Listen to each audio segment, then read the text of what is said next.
बिहार चुनाव से पहले झारखंड मुक्ति मोर्चा ने आरजेडी और कांग्रेस पर धोखाधड़ी का आरोप लगाकर मैदान छोड़ दिया और अब इस फैसले ने झारखंड की राजनीति में नया भूचाल ला दिया है। सत्ताधारी महागठबंधन के भीतर घमासान मच गया है। कोई किसी पर आरोप लगा रहा है तो कोई सफाई दे रहा है। हेमंत सरकार के मंत्री सुदिव्य कुमार ने आरजेडी पर लगातार धोखा देने, राजनीतिक धूर्तता और छल का आरोप लगाया। साथ ही कांग्रेस को भी सियासी खेल में शामिल बताया। जेएमएम का कहना है कि अब झारखंड में भी गठबंधन के सहयोगी दलों के साथ रिश्तों की समीक्षा की जाएगी। बस यहीं से सियासी पारा चढ़ गया और आरजेडी को बात लग गई। बहुत ही अफसोस के साथ झारखंड मुक्ति मोर्चा यह कहने को बाध्य है कि झारखंड मुक्ति मोर्चा बिहार विधानसभा के चुनाव में इस बार पार्टिसिपेंट नहीं है। हम चुनाव नहीं लड़ रहे हैं। ज़ाहिरा तौर पर एक राजनीतिक दल जो पड़ोसी राज्य में चुनाव नहीं लड़ रहा है तो इसके पीछे बहुत महत्वपूर्ण कारण होंगे, बहुत सी बातें होंगी।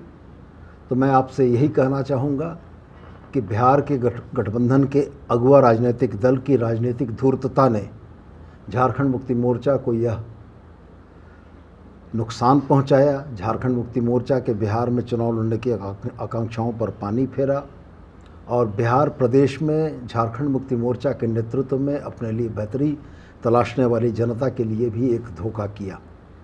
हम इस बात से बहुत आहत हैं कि राष्ट्रीय जनता दल के नेतृत्व ने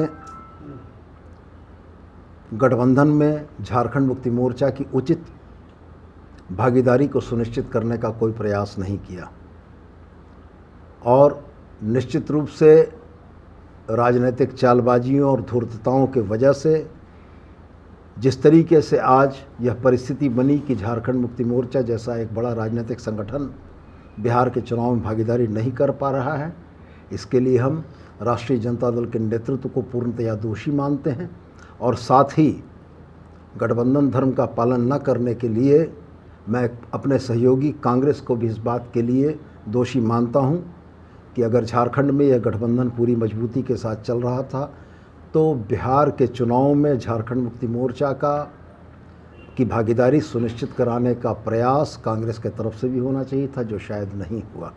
जेएमएम मंत्री के बयान से आहत आरजेडी ने कहा ये आरोप बेबुनियाद है। आरजेडी ने तो सिर्फ बिहार में अपनी राजनीतिक रणनीति तय की थी, लेकिन जेएमएम ने उसे धोखाधड़ी बताकर माहौल खराब किया। झारखंड मुक्ति मोर्चा के नेता और झारखंड सरकार में माननीय मंत्री सुदिव्य कुमार सोनू जी द्वारा हमारे राजद नेताओं पर अभद्र भाषा का प्रयोग किया गया है। उन्हें धूर्तता शब्द कहकर बोलने का काम किया गया है, जो काफ़ी आपत्तिजनक है और पीड़ादायक है। हम ऐसे बयानों की कड़ी निंदा करते हैं। राजनीति में कटुता होती है, लेकिन अभद्र भाषा का कोई स्थान नहीं है। बिहार में निश्चित तौर पर झारखंड मुक्ति मोर्चा इंडिया गठबंधन में चुनाव नहीं लड़ सका, ये अफसोस है।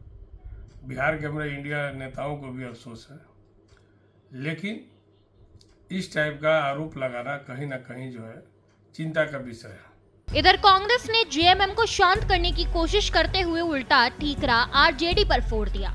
कांग्रेस ने साफ कहा कि वादा खिलाफी आरजेडी की तरफ से हुई है। सरकार में देखिए, बड़े दल के रूप में राष्ट्रीय जनता दल बिहार में सक्रिय है और ये राजनीति का तकाजा है कि जो बड़े दल के रूप में जिस राज्यों में वो सक्रिय होता है, गठबंधन बनाने का, गठबंधन की मजबूती का कहीं न कहीं भार उसके ऊपर ज़्यादा होता है।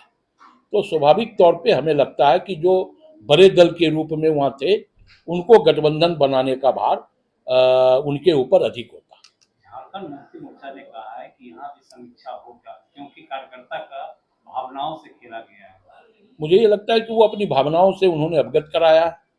यही डेमोक्रेसी है, यही लोकतंत्र है कि लोग अपनी भावनाओं से अवगत कराते हैं, समीक्षा हो। यानी बिहार में अपने साथियों से नाराज जेएमएम अब झारखंड में भी महागठबंधन के समीकरणों की समीक्षा करने की बात कर रहा है। अगर ऐसा हुआ तो सरकार भले न डगमगाए, लेकिन झारखंड में आरजेडी की स्थिति जरूर मुश्किल में पड़ सकती है। बिहार में झारखंड मुक्ति मोर्चा के साथ जो कुछ भी हुआ उसकी राजनीतिक पृष्ठभूमि है, क्योंकि झारखंड में विधानसभा चुनाव के वक्त जब आरजेडी और जेएमएम के बीच सीटों के बंटवारे पर बात हो रही थी और तेजस्वी यादव उस बातचीत को करने रांची आए थे, उस वक्त तेजस्वी यादव का भी जेएमएम ने बहुत मान मर्दन किया था। यहाँ तक कि हेमंत सोरेन लंबे समय तक उनसे मिलने को तैयार नहीं हुए थे। ऐसे हालात में अब झारखंड मुक्ति मोर्चा ने बिहार चुनाव से खुद को अलग कर कहीं न कहीं अपनी इज्जत बचाई है, क्योंकि आरजेडी का तो झारखंड में बहुत कुछ जनाधार था। झारखंड मुक्ति मोर्चा का बिहार चुनाव के परिप्रेक्ष्य में कोई जनाधार ही नहीं है। ऐसे हालात में भले ही झारखंड मुक्ति मोर्चा के तेवर कड़े हों, लेकिन बहुत कुछ कर पाएगा इसकी संभावना कम नज़र आती है। हाँ, इतना ज़रूर है कि हेमंत सोरेन हाल के दिनों में जिस तरह से अपने राजनीतिक हालत में बदलाव लाए हैं, उसके बाद इस संभावना से इनकार भी नहीं किया जा सकता कि बिहार चुनाव के बाद झारखंड में कुछ टूट फूट की स्थितियां बन सकती है। भारत एक्सप्रेस के लिए कैमरामैन धर्मेंद्र के साथ मधुकर आनंद, रांची।